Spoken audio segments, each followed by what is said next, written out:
সেটা আয়নার ঘর ছিল ডিজিএফআই, যেটা আমাকে প্রথমে আমাকে গুম করে সেখানে রাখা হয়েছিল। পরবর্তীতে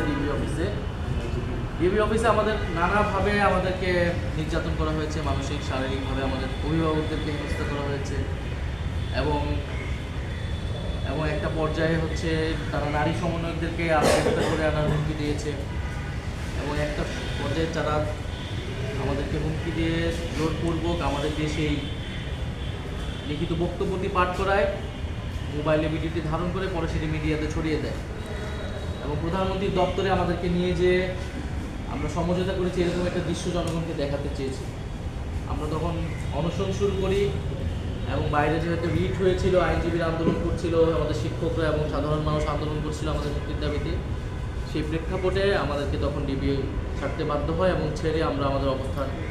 তখন পরিষ্কার করেছি। প্রথম দফা আয়না ঘরে কি আপনাকে নিজেকেও তো হুমকি দেওয়া হয়েছিল যে আপনি যেন ফিরে আসতে পারবেন না, সেটা যদি প্রথমে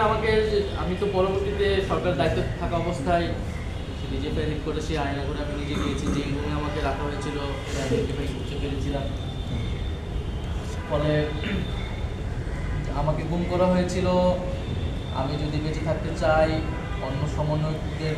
যদি মুক্তি নিশ্চিত করতে চাই, তাহলে আমরা যদি আন্দোলন থেকে সরে আসি।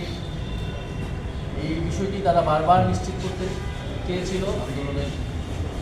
যখন আন্দোলনটা গণ আন্দোলনের দিকে রূপ নেয় তখন থেকেই। ফলে আমার আদালতের কাছে এটাই প্রত্যাশা থাকবে যাতে এখানে যারাই এই ঘটনার সাথে জড়িত, গতকালও যেটা বলেছি, আজকেও পুনর্বক্তে করছি, পুলিশ, র্যাব, বিজেপি,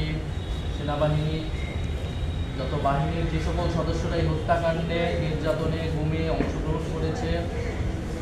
এবং যাদের নির্দেশনায় এগুলো সংঘটিত হয়েছে, শেখ হাসিনা স্বরাষ্ট্রমন্ত্রী ওবায়দুল কাদের সহ,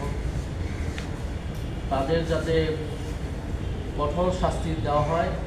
আমাদের এটাই প্রত্যাশা থাকবে, যাতে দেশবাসী, যারা আন্দোলনকারী, যারা হতাহত হয়েছে, তারা সবাই